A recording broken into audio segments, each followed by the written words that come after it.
Alright. We're getting there. And now that these pair have actually finally got their second slots available, I can finally give them their other power wristbands, which I could really do with Barricade ourselves in here. They're not going to just give up and go away. Oh, don't you worry, Fang. We're going to deal with them. Actually, first things first, I should probably get the bits that I need. So let's go to Lenora's garage. But before that, we need to make some money.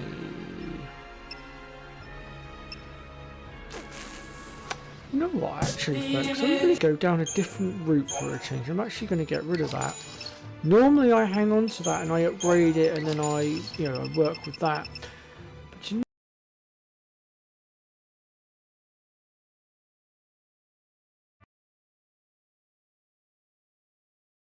what? Nguyen. Yeah, I tried swings. No, you weirdo. I thought y'all was swings. When's Bree's birthday? She turns 21 this year. Let's take her to Vegas. 16. No, she's not. Let's take her to Vegas, chat. She's starting at 16. 16 3 years ago. Come on, don't be weird, 'cause I can be I weird. just said she was 16. Hey, bro, let's not start off like that. Let's chill, bro. It's your birthday. Happy birthday, bro. Thank you, dude. Chad, give him my gift yesterday. He didn't open one gift. Not yet, yeah. One gift. Yeah, I didn't do it yet. All right, guys, welcome to the birthday stream, the birthday special. Before we start the birthday special, somebody's room needs to make an announcement, and I'm gonna let them make their announcement now. Go ahead. Oh, well, I am, you can go to kick.com/Sneeko. I'm gonna join Kick. I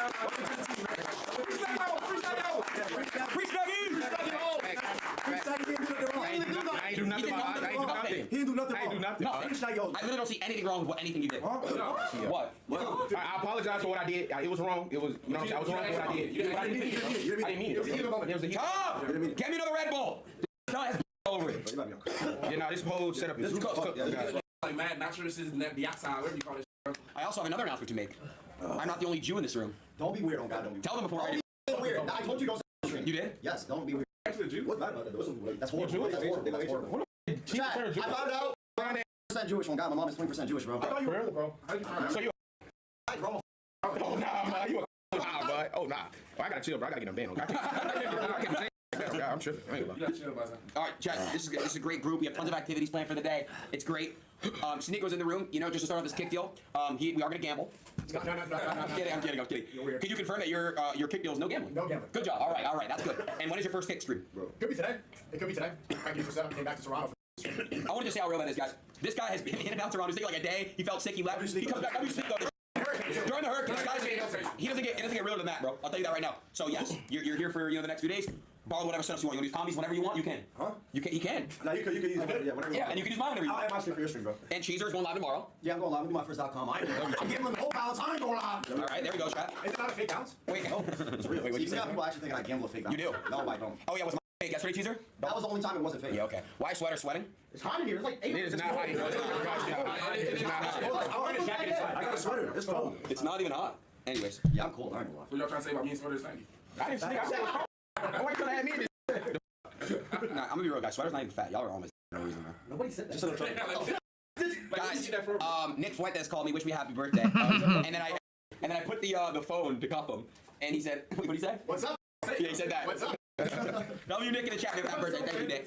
I appreciate the I got a glow stick in here. whoa. Come on, bro. That's why I got it. Oh, it's right okay. here. It's right here behind I'm me. getting don't mess with each other. I'm going out the room. All right, yeah. Are you looking at black? Yeah. Oh. No. It's my birthday, of course it's my birthday. Well, guys, we have a. Uh-oh. Yeah, everybody's second. Everybody leaving 6. I don't want to get sick again, bro. Calm down. Oh, dude, you get. That's 8. I've never seen just sick. like I'm just saying. Dude, you've been sick for like the past. So fucking funny. Somebody, when you go from 200,000 to 400,000, you might get an extra $1. From 400,000 to 600,000, you might get $1.50. Then from 600 to 800,000, it might go for $2 and so forth and so forth and so forth. So it's a big range. So even when DC and John Jones fought, that's where DC made most of his money. He goes, man, we make good money because people want to see this rivalry. So when Sugar Sean O'Malley and Aljo fight, he goes, man, if I would have known the pay-per-view points were gonna be that fucking weak, I would have waited. I thought Sean was a bigger star. So you're big, and then Aljo probably had to take less money. So you don't get to dictate. Like if you're a partner, you're like, hey, I want to be on a Conor McGregor fight card. Back when Tyron Woodley was fighting and he fought Stephen Wonderboy Thompson, and then he, they already made the card saying that was gonna be Conor McGregor versus what's his name, Eddie Alvarez, right? That was the main event for MSG at that time. And then I never forget when I was talking to T, when he goes, "I get pay-per-view points," and then they announced that he was gonna fight T-Wood versus Wonder Boy, they took him and put him on that card. He didn't get to choose that, so they get to dictate where you go. When he found out he was on the card, he goes, "I'm set." He goes, "I'm gonna make all that money off Conor McGregor's pay-per-view money, right?" So you don't get to pick and choose what card you're on. They get to dictate what card. And I don't want to put my hands in somebody who's not a big fan of me already. Let's continue. He has the lowest selling pay-per-view in the history of the UFC in the modern era. I mean, this guy really stinks. This DJ guy, what a fucking loser, am I right? He has the lowest selling pay-per-view in the modern era. That didn't stop you putting Nunes in main events back to back to back and paying her millions, did it? We had to sit through all of those Nunes main events. Ooh, don't hurt him, Guru. Don't hurt us. God, they sold literally tens of thousands of pay-per-views, but she made millions. Let's wind that back. This is just Dana White. Sorry, guys. This is just Dana White never having a problem with DJ and always defending him. Oh, you killing him. You killing him, Guru. You know, he wasn't very confident in his abilities to sell pay-per-views. He has the lowest selling pay-per-view in the history of the UFC in the modern era. So, number one. Number two, I think that a fight between him and TJ Dillashaw would be something that people would actually be interested in, and could sell pay-per-views and could make money. But he absolutely refuses to fight the guy. Absolutely refuses to fight the guy. It's a super fight. He asked for a bit more money, okay, that you more than happily would chuck at Nunes. Asked for a bit more money and wanted a stipulation in place to where if Dillashaw... So at that time, I was probably making 350 the show. No, I was actually making 360, 370 the show. So it would be like extra, like, 700,000. It's not a full, it's still a million, but it's only extra 700,000. Missed weight, the fight wouldn't be at 125 for the flyweight world championship. It would instead be for TJ Dillashaw's belt. And he even said, Demetrius Johnson, in the clip I showed you at the start, he even said, okay, I can't get the extra money. I at least want this. To where, I can make sure that I've got some kind of legacy gain here if Dillashaw misses weight at flyweight. But no, he just didn't want the fight, guys. And could sell pay-per-views and could make money, but he absolutely refuses to fight the guy. Absolutely refuses to fight the guy. So trashing Demetrius Johnson, his world champion. Refuses to fight the guy. He's the lowest selling guy in the modern era's history, you guys. Just laughing about Demetrius Johnson's pay-per-view sale. Don't get me wrong, he wasn't a big star in the UFC. But this type of energy towards a guy you've always defended, Dana, that you've never had a problem with? It's ridiculous. What was your response when you heard that he says he feels like you're bullying him in the media and you're not marketing him right? We're not marketing him right. We built a TV show around him. The Ultimate Fighter was about what an incredible fighter he is. We put him on. The Ultimate Fighter is the Ultimate Fighter, dude. You didn't build it around Demetrius Johnson. You did a flyweight competition on the Ultimate Fighter and maybe showed a few highlights of DJ during it. It was a great season. Great season. But let's not act like we did that. We built a whole TV show around this guy. Okay. We put him on Fox many times. Thank you, bro. Appreciate it. We put him on Fox. He's your world champion. I would hope so. You were under Fox at the time. We put this guy on Fox. Oh, wow, really going above and beyond here, Dana. We put him on Fox many times and tried to build him, and it is what it is. It's not me. Right. I'm bullying you. How do you bully the pound-for-pound best fighter in the world? Well, so now, then he gaslights him. I'm bullying him? How'd you bully the pound-for-pound #1 fighter in the world? Options right now. Is it Remember, he just called him the pound-for-pound #1 fighter in the world. Remember, he just called him that. Take the fight. Hey, listen, he has to take the fight.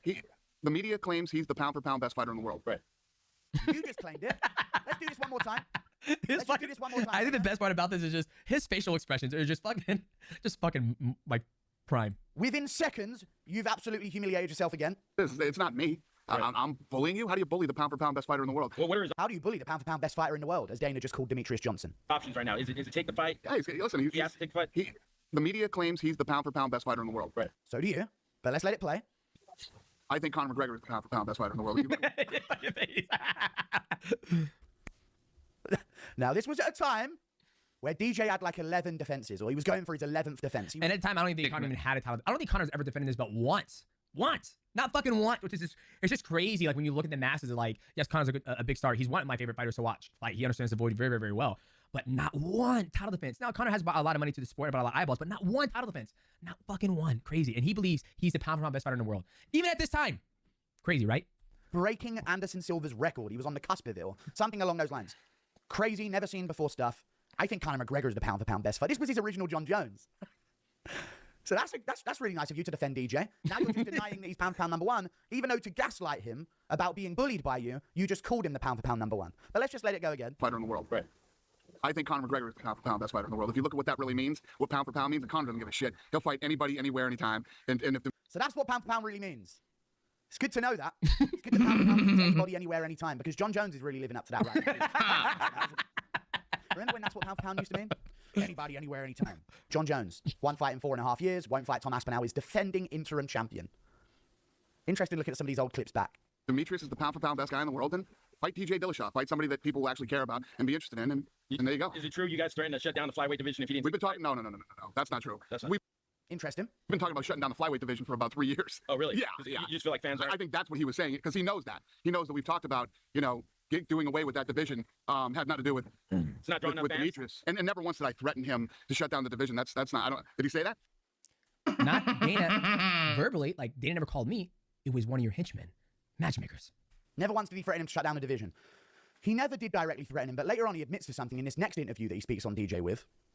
That's very interesting when it comes to that closing down of the division threat that I want to show you guys today. So we're just going to go through yet another interview of Dana White back in the day when he was, again, The cool thing about the internet is that if you do something on the internet, it stays there. It never goes away. You can always go dig up old shit. monster that ate the current era of Dana White.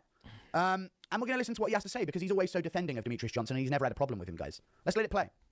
I'm not thrilled with Demetrius Johnson. Hurts my heart. Hang on a second here. Let me just do something that's going to be quite funny here. Give me a second. When he was here, I was defending him from the fans. Right. I'm not thrilled with Demetrius Johnson. Let's let it play. You're the pound for pound best in the world. TJ Dillashaw challenges you, one of the best in the world, former world champion, and you flat out deny the fight. Flat out deny the fight. Like there was nothing more to it than DJ not wanting to fight? Okay. Flat out say, I won't do it. I want Ray Borg. That's not what DJ said was the situation. You flat out say, I won't do it. I want Ray Borg. That's what DJ said. You said, hey, DJ, let's have you fight Dillashaw.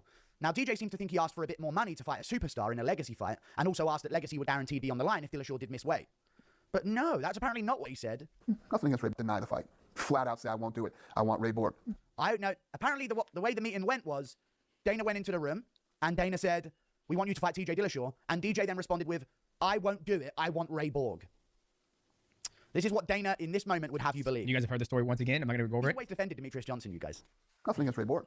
Guys, he's doing his thing. I just I think at the time, Ray Borg was like on a 3 or 4 fight win streak. Let me see. Yeah, so at the time, Ray Borg was on a 2 fight win streak. Prior to that, he was on a 3 fight win streak. He lost in to Justin Goggins, and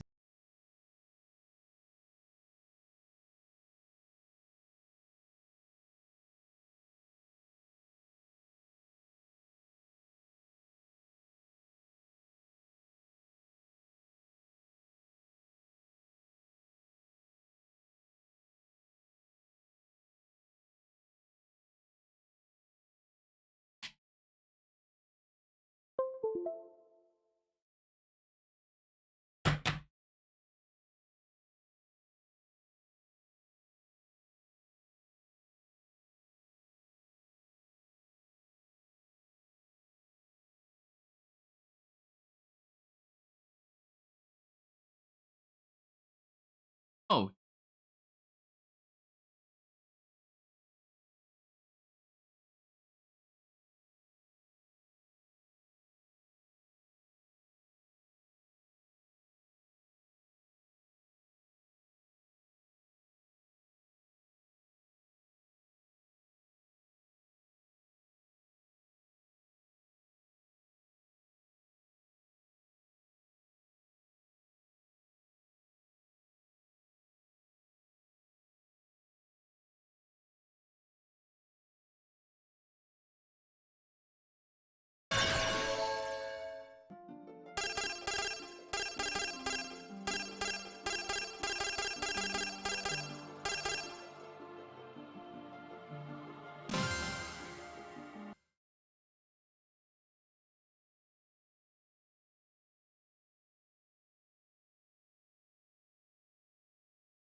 Soweto.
interesting game. Very interesting.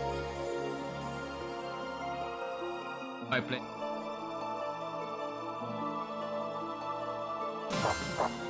Pikachu desu. よーし行くぞ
Yes.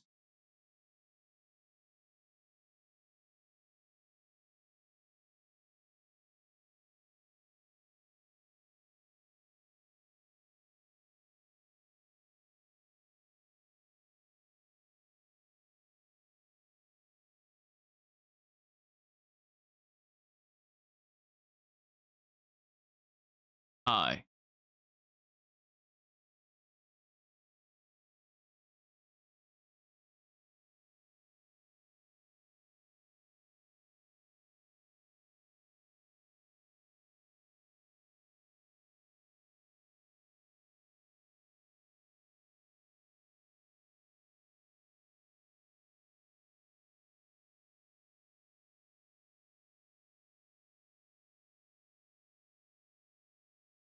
To that, he won against Louis Smoka, then he beat Juicer Formiga, and then he fought me after. So at the time, I was beating everybody. So he was the #1 contender at that division. You know, it's funny when you think about, you know, the UFC today, you have people fighting for the belt on 2-fight losing streak. People who are on a losing streak in the motherfucking UFC believe they deserve a title shot. So let that stick. Let's continue. Yeah. All right. Hey, you know, you want Ray Borg? We'll give you Ray Borg. So you're gonna make that fight? Yeah, yeah. Make the fight. Sure, the fans will be clamoring for it, and ticket sales will be through the roof, and pay-per-views will be off the charts. His face. Well, I don't think they will be with that type of energy from the promoter of Demetrius Johnson. Yeah, we'll do the Ray Borg fight. Yeah. Sure, the fans will be clamoring for it. Sure, there'll be, you know, through the roof. Ticket sales through the... I think that what he could have gone about doing it is like, okay, guys, here we are. Demetrius Johnson, this is going to be his record-breaking title defense. You know, he just, you know, eclipsed Anderson Silva, and he is about to make that final title defense. If he beats Ray Borg, which Ray Borg's an absolute savage. He's on a 2-fight win streak. That's the most in that division. That's somebody that Demetrius Johnson has not beat. He's already beat Joseph Benavidez, knocked him out cold in December. He's beat John Dodson, one of the hardest hitting guys in the division. And then he also submitted a beautiful armbar from Kyoji Horiguchi. And now he's taking on a little savage Ray Borg, I mean, it's going to be sick, but I cannot wait to see what Demetrius can do, what he's going to pull out of his hat. He's so intelligent when he's in there fighting. I mean, it's going to be. And then in the co-main event, we have Tony El Kukui Ferguson taking on Kevin Lee. Kevin Lee's beyond. That's how you do it, boys. You guys might want to call me Black Dana Mighty. All right, here we go. The roof for that fight. What a great way to promote your flyweight champion. Now, I'm just going to, hang on a second here. Go back to this little clip here, and we're going to do a little bit of jumping between them. Listen, if you go back to when he was here, I was defending him from the fans, Right. you know? So, And fair enough, there were times that Dana White did defend me from the fans. At press conference after I beat, I believe it was John Moraga in Seattle. He defended me, but I think he did a lot more bashing than defending. who's defended Demetrius Johnson more than me? Yeah, no, good for him. You know, incredible career he had, and yeah, I've never had a problem with Demetrius Johnson. Make a fight. Sure, the fans will be clamoring for it, and ticket sales will be through the roof, and pay-per-views will be off the charts. You know? Something's just not adding up, Dana. This is the problem now. You think things are so in the past that we're just going to forget them? I don't forget. There's an elephant joke in there somewhere. But we don't forget, buddy. Okay? That's not something we do around here as MMA fans. We remember everything, pal. And I'll go back and I'll sit through hours of footage to find it. We're going to move on to another situation. Drew is very dangerous in today's media.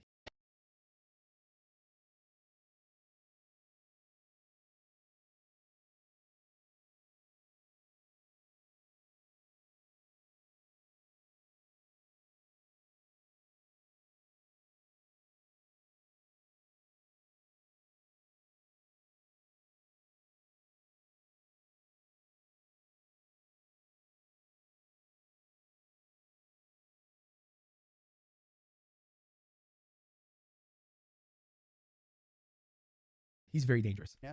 At 1 minute and 49. Does the future of the division hang in the balance? I mean, he suggested that maybe you talked about getting rid of it. Is Look how angry he is. Yeah, does the future of the flyweight division, you know, is it on the line? You know, fuck. you said that you actually said that you were going to shut it down if you didn't do this. Look at Dana's face. that a possibility? So, the night we were at Snoop Dogg, when the big thing was going on, Yep. It was me, Dana White, Tyron Woodley, Avery, my wife, Snoop Dogg. Let's play. And what he said. Let's let it play. what I said to him was, you know, a couple of years ago, we were actually talking about getting rid of the division. There was never a threat to him, oh, we're going to get rid of the division. That was complete bullshit. And 90% of what he came out and said was complete bullshit. I'm just going to do this one more time. And the time when they offered the TJ fight and they said they're going to shut down the division, I was at my old house. So that was like in 2000 and like, so when I was about to fight Kyoto Horiguchi. So that was like, when did I fight Kyoto Horiguchi? Let's find out. That way we can have some timestamps of like when it is, right? Like, Google.com. I feel like I fought Kyoto Horiguchi in 2015, 2016. On my body. I fought Kyoto Horiguchi. Yeah, 2015. That's when our conversation happened. Now, when he said this is at the Snoop Dogg concert right before I was about to fight the Snoop Dogg concert. God, I can't remember when that was, but it was before I fought Ray Borg. It was like maybe 2016 after I fought Tim Elliott, so 2017 maybe. But yeah, when they said that, when they threatened me over the phone, it wasn't Dana White, it was Sean Shelby. That's who the conversation was. I never actually had a lot of conversation with Dana White on the phone. It was Sean Shelby who mentioned that. Let's continue. You know, incredible career he had, and yeah, I've never had a problem with Demetrius Johnson. He's never had a problem with Demetrius Johnson, you guys. There was never a threat to him, oh, we're going to get rid of the division. That was complete bullshit. And 90% of what he came out and said was complete bullshit. I just don't care. I'm not going to go out and defend. I'm not going to go out and defend Demetrius Johnson. When he was here, I was defending him from the fans. I'm not going to go out and defend. I couldn't even bring himself to. Never did I say to him, hey, if you don't do this, we're going to get rid of your division. When someone does that, as a clearing of their name on something that happened, never did I say to him, if you don't do this, we're going to clear the division. Never did I say to him, hey, if you don't do this, we're going to get rid of your division. Never did I say to him, hey, if you don't do this, we're going to get rid of your division. That is a tool used by liars. Where technically something was said, as he just said, at this Snoop Dogg event where they were talking with each other about the Dillashaw fight, he said to DJ, you know, we were thinking about closing this division down a few years ago. That's what we like to call in the business world, nice bit of pressure on DJ. DJ goes into negotiations, is trying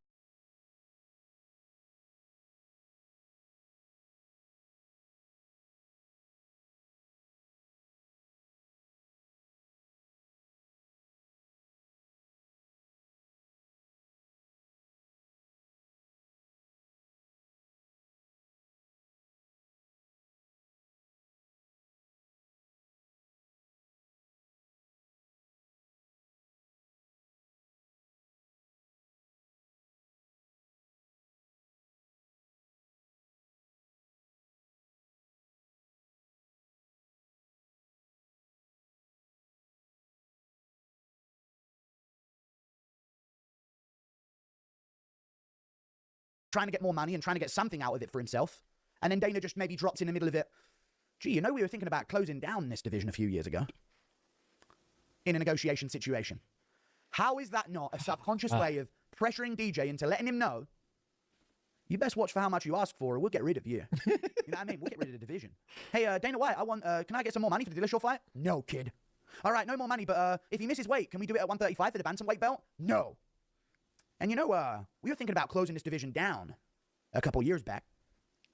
That being said, in a negotiation situation, is absolutely a subconscious threat. I never said the words, if you don't do this fight, we're going to get rid of your division. I never said those words. All right? What I said to him was a couple of years ago, we were talking about, I've built an ultimate fighter around you to try to build you. Says he hasn't been promoted. Who has defended that weight division more than me? You know, a couple years ago, we were thinking of getting rid of the division. You fat fool liar! Let's do it one more time. Hey, if you don't do this, we're going to get rid of your division. What I said to him was a couple of years ago, we were talking about, I've built an ultimate fighter around you. It was complete bullshit. I just don't do this. We're going to get rid of your division. What I said, we're going to get rid of the division. No time to jump around here, boys. We were actually talking about getting rid of the division. A couple of years ago, we were actually talking about getting rid of the division.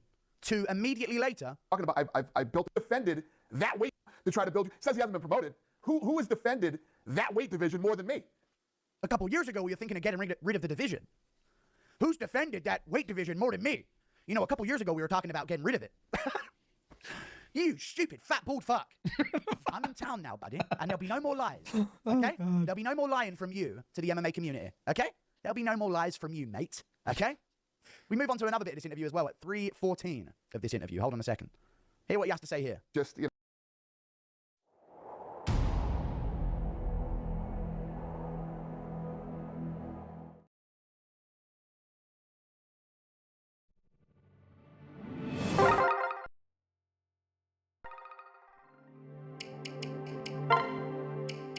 It's a good game. If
it's a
some gun game, you know.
Oh, Check your gear and weapons. We'll be deploying shortly.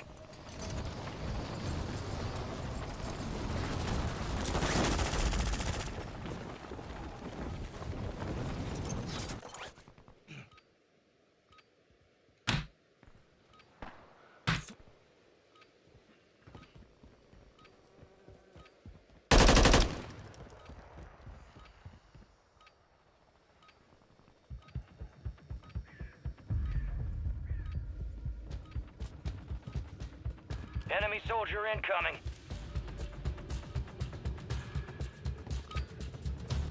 Prep time's over. Now you deploy to the war zone. shoot!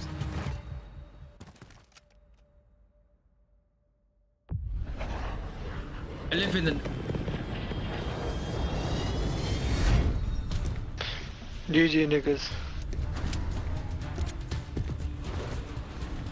My nigga.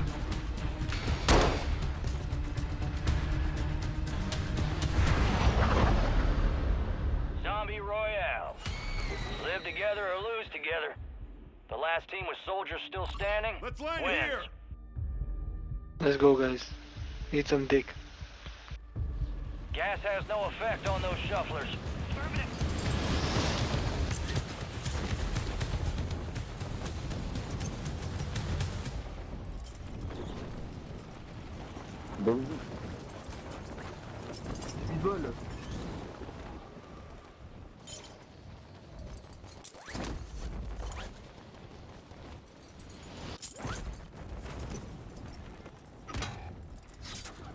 Enemies dropping into the AO.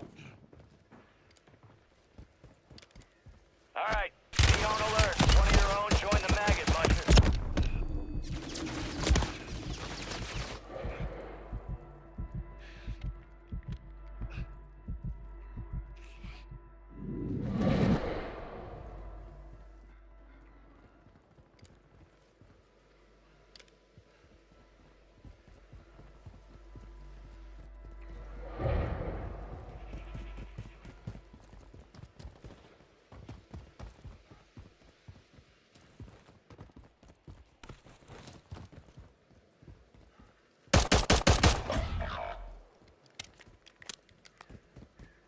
Keep them under control, soldier. Infestation's at 50%.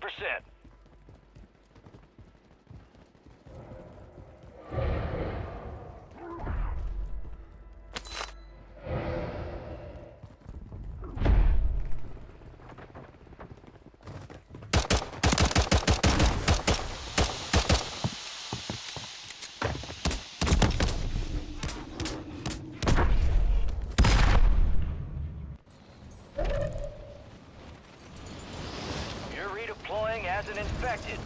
Eliminate the enemy and secure antivirals to come back to life. Enemies are dropping into the air. Watch the skies. Infestation's rising. Hold for redeployment as a flesh eater.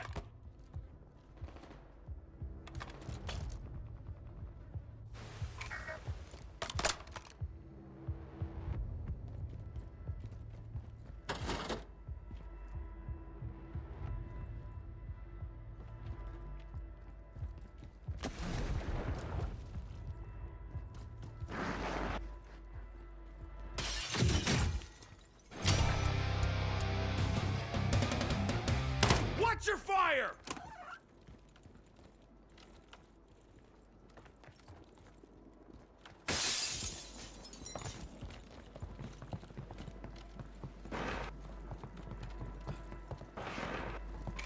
The dead are rising, soldier. Prepare yourself.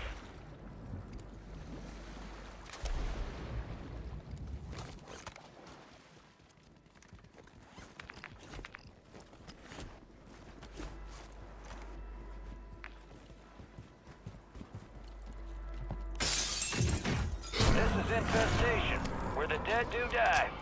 And you're here to prove it. Enemy soldier incoming. You're redeploying as a flesh eater. Hunt down the enemy and secure antivirals to restore your humanity.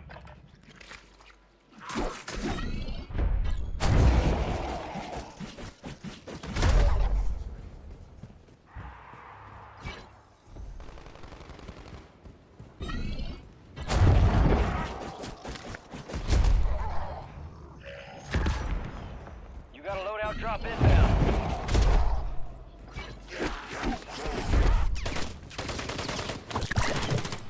That's an antiviral.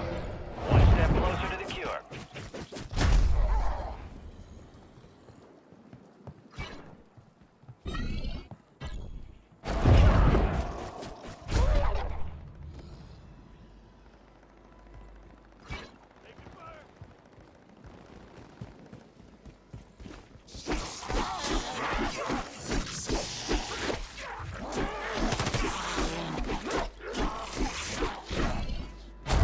Enemies dropping into the AO. Infestation's halfway there. Stay on target.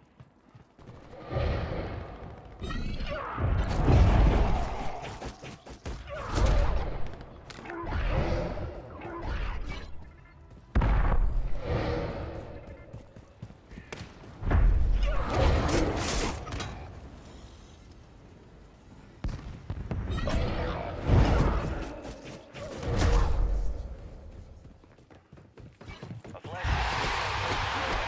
Watch your six.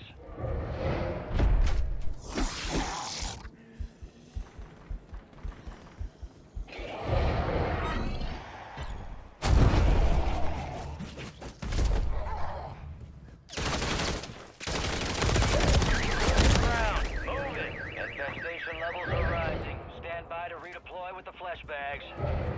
Infestation levels are critical. Get ready for a fight.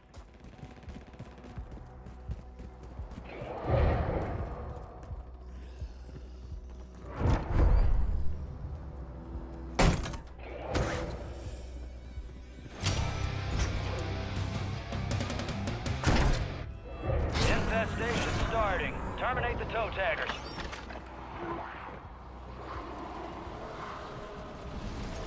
You're redeploying as one of the shufflers. Find the enemy and find antiviral. Secure yourself. Enemies are dropping into the area. Watch the skies.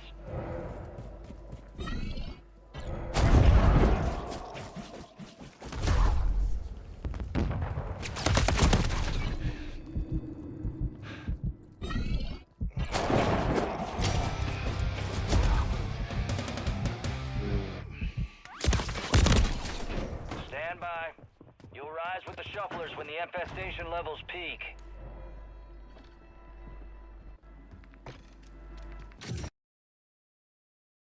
I like it. It's a cool game.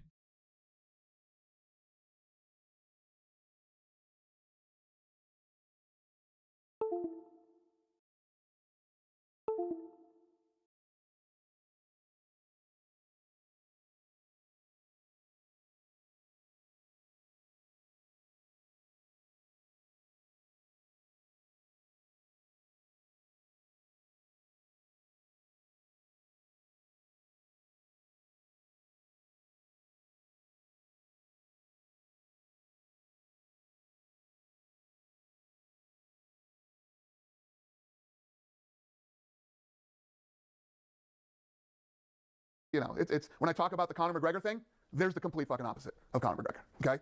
I want to roll into Russia and fight Khabib. The guy that, you know, if you ask most fans of media, say, keep him away from fucking Khabib. You know what I mean? No, I want Khabib and I want him in Russia, in his home country. It's just the complete opposite. So DJ's the complete opposite of Conor McGregor. That's hilarious. When he was here, I was defending him from the fans. Right. You don't get to lie anymore, kid. No more lies from Dana, or I'll make a video, buddy. And then we got this situation as well, where, fair enough, the situation isn't crazy, but it reveals a few things, and this is on Ariel Hawani's show a while ago. Let's listen to what DJ has to say about this. They're going to do Ultimate Fighter. It's going to be all the champions, and they're going to fight you, and the winner gets to fight for one. I goes, that's fucking stupid. And then it kind of is stupid that back in the day, tough winners were just given title shots, but either way. Well, then I was like, well, what about the guys who's on a 5-fight win streak? What about Joseph Benavidez? So they're just going to skip the line? I said that. The next day, I got a phone call from Dana White. Oh, really? Dana White never calls me when I was in UFC. He called. That's very telling. Now, the rest of this conversation is what, he's going to talk about what they said on the phone and how Dana called him a dumbass over the... So just so you guys know, back in the day, I used to stream on Twitch. I used to stream on Twitch a lot. Like between training sessions, I would train in the morning, then I'll have like a 2-3 hour break. I'll go next door, AMC, sit down, play video games. And I was playing a video game and I interact with the chat a lot. And things get leaked on the web often. Music, news, whatever it may be. And I believe at the time, Bloody Elbow leaked that they were going to make an Ultimate Fighter based on all the best champions in the regional circuit. The UFC, Sean Shelby, Dana White, Mick Maynard, they never called me to let me know that. So essentially, the first time I ever caught wind of this Ultimate Fighter that they were planning on doing was on a random Twitch stream from a random person who knew about what was going on in my division in my career before I did. Phone. Interesting stuff. Interesting way of defending Demetrius and never... A little tired, guys, so